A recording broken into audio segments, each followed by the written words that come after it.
अस्सलाम वालेकुम रहमतुल्लाहि वबरकातुहू। हम कर रहे हैं उर्दू जमात दहम नेशनल बुक फाउंडेशन की नई जो किताब है उसकी नज़म नंबर 1 खताब जवानाने इस्लाम। इसकी तशरीह हम कर रहे हैं। शेर नंबर है 3 और 4। आपको हमारी वीडियोस कैसी लग रही है, चैनल जरूर सब्सक्राइब करें, वीडियोस को लाइक और शेयर जरूर कीजिएगा।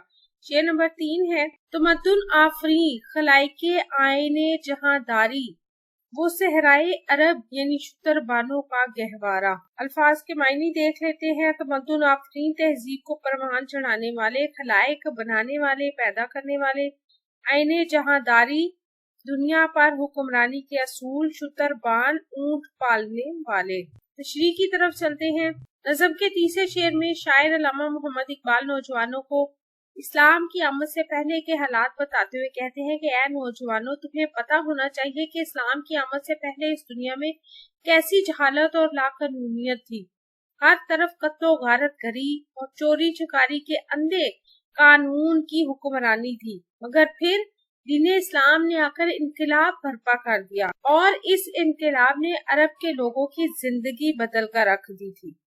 इकबाल यहाँ इस्लाम की आमद से पहले और बाद के हालात का जिक्र करते हुए कहते हैं कि कैसे सहरा के रहने वाले, बेआबो गया रेगिस्तान में मुश्किल जिंदगी गुजारने वाले जाहिल और गैर मुहज्जब लोग, मगर दीने इस्लाम के आने से वो इतने मुहज्जब हो गए कि इन्हें उठने बैठने बात करने का सलीका आ गया। उन्होंने जिंदगी गुजारने के असूल सीख लिए और इन भटके हुए लोगों को एक राह मिल गई।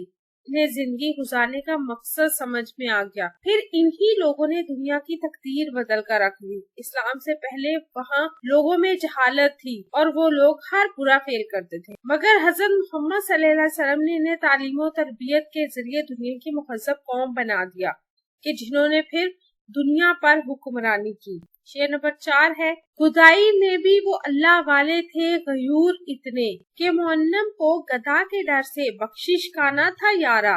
अल्फाज के मायने खुदाई, फकीरी, गयूर बहुत गैरतमंद, बहादुर, मुअन्नम मालदार अमीर आदमी, गदा फकीर को कहते हैं, बख्शिश मगफरत माफी सखावत, यारा हौसला ताकत। तशरीह की तरफ चलते हैं। नज़म के इस शेर में शायर अल्लामा मोहम्मद इकबाल नौजवानों को बताते हैं कि नौजवानों, तुम्हें इस बात का पता होना चाहिए कि तुम्हारा ताल्लुक दुनिया की इस अजीम कौम से है कि जो फिक्र में जिंदगी गुजारना किसी से सवाल करने से बेहतर समझते थे।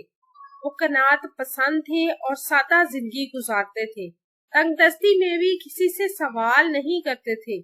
बहुत गैरतमंद थे क्योंकि मुसलमानों के पास एक गैरत ही होती है जिस पर वो कभी समझौता नहीं करता, चाहे वो फिर कितनी मुफलसी और गरीबी में ही जिंदगी क्यों न गुजार रहा हो।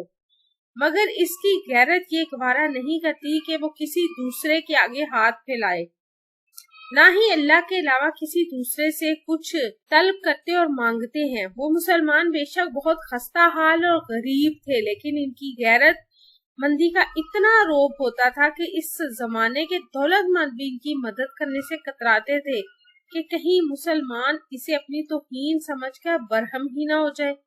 वो अहले इल्म थे और अल्लाह ताला के जल्मों को पहचानते थे और इस गरीबी और तंगदस्ती को अल्लाह ताला की तरफ से आजमाइश समझकर हर हाल में अल्लाह ताला का शुक्र अदा करते कि अल्लाह ताला ने इन्हें इस आजमाइश के लिए मुंतखब किया है। इकबाल नौजवानों को इंसाफ को अपनाने की तलकीन करते हैं कि अपने आप को अपने इस्लाह की इस गैरतमंदी की आदत से आरी न रखो, बल्कि तुम भी इनकी तरह गैरतमंद बनो ताकि दुनिया और आखिरत की कामयाबियां तुम पर खोल दी जाए।